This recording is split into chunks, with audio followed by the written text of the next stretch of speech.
Ivan Dmitrich, a middle-class man who lived with his family on an income of 1,200 a year. He was well satisfied.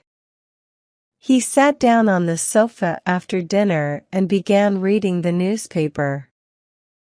I forgot to look at the newspaper today, his wife said to him as she cleared the table. Look and see whether the list of lottery is there. Yes, it is, said Ivan Dmitrich. But hasn't your ticket expired? No, I took it on Tuesday. What is the number? Series 9499, number 26. All right, we will look 9499 and 26. Ivan Dmitrich had no faith in lottery luck. He would have not looked at the lists of winning numbers, but now he had nothing else to do. And as the newspaper was before his eyes, he passed his finger downwards along the column of numbers. And immediately, his eye was caught by the figure 9499. Unable to believe his eyes, he hurriedly dropped the paper on his knees, without looking to see the number of the ticket. And, just as though someone had given him a shower of cold water, he felt a chill in the pit of the stomach. Tingling and terrible and sweet. Masha, 9499 is there, he shouted. His wife looked at his astonished and panic-stricken face, and realized that he was not joking. 9499? she asked, turning pale and dropping the folded tablecloth on the table. Yes, yes. It really is there. And the number of the ticket?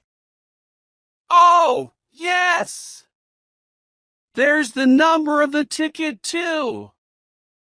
But wait. No, I say.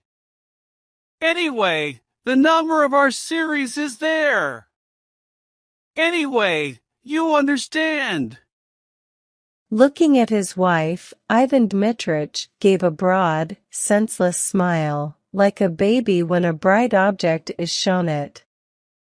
His wife smiled too. It was as pleasant to her as to him that he only mentioned the series, and did not try to find out the number of the winning ticket.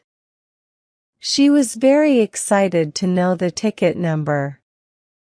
It is our series, said Ivan Dmitrich, after a long silence. So there is a probability that we have one. It's only a probability, but there it is.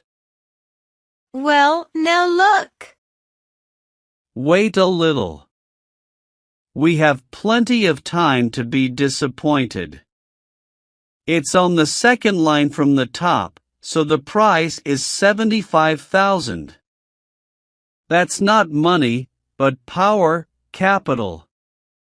And in a minute I shall look at the list and imagine if the ticket number is 26. I say, what if we really have one? The husband and wife began laughing and staring at one another in silence. The possibility of winning confused them. They could not have said, could not have dreamed, what they both needed that 75,000 for, what they would buy, where they would go. They thought only of the figures 9,499 and 75,000 and pictured them in their imagination, while somehow they could not think of the happiness itself which was so possible. Ivan Dmitrich, holding the paper in his hand, walked several times from corner to corner, and only when he had recovered from the first impression began dreaming a little. And if we have one, he said, Why, it will be a new life, it will be a transformation.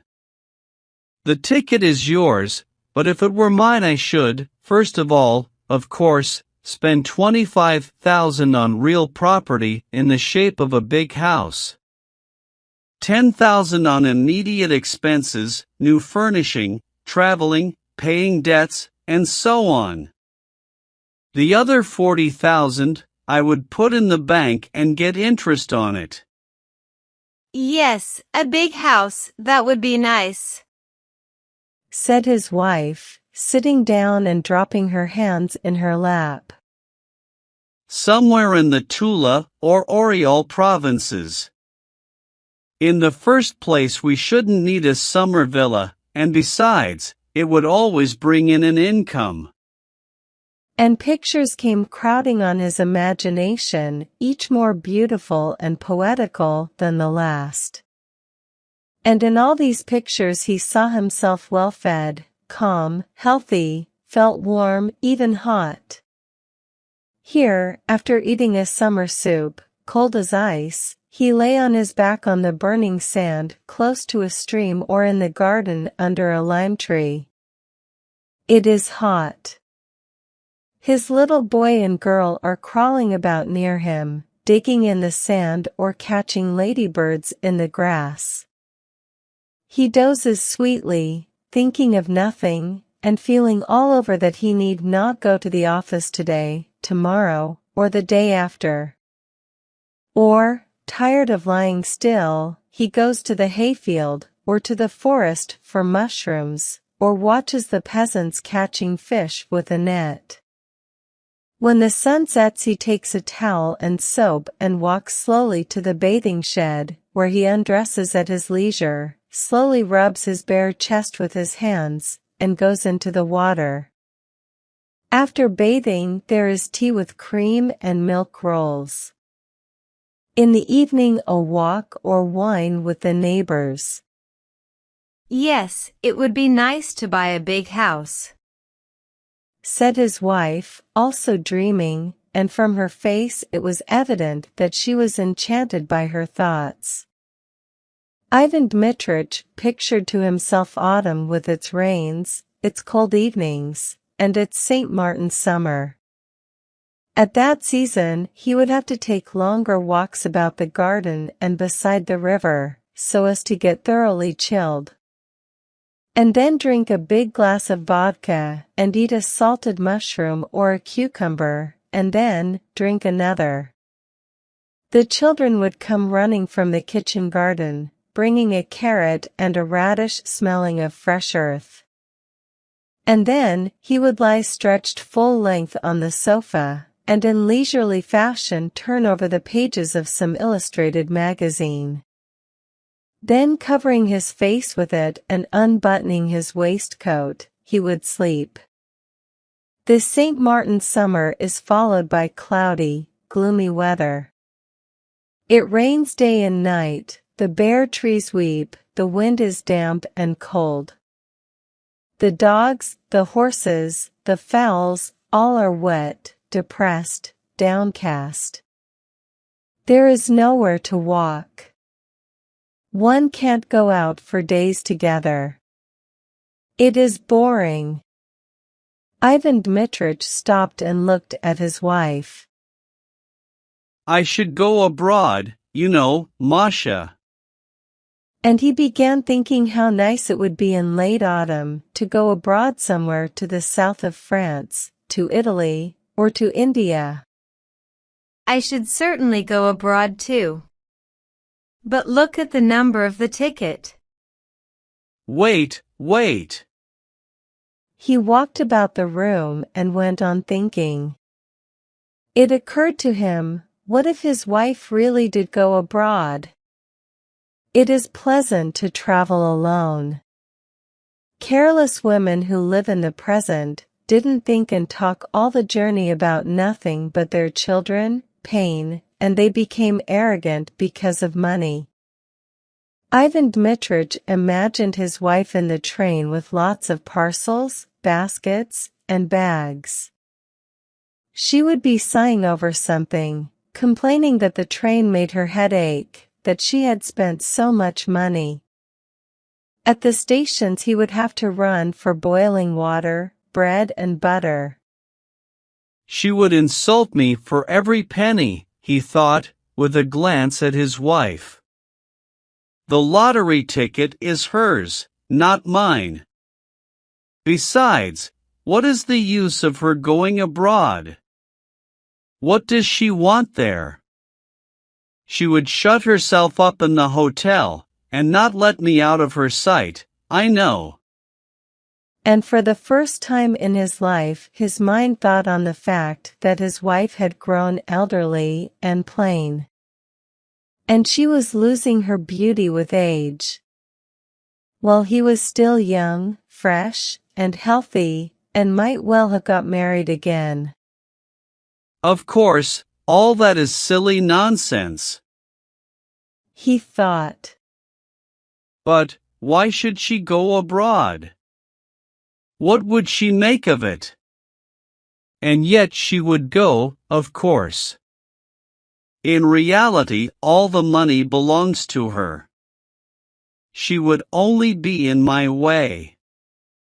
I would be dependent upon her.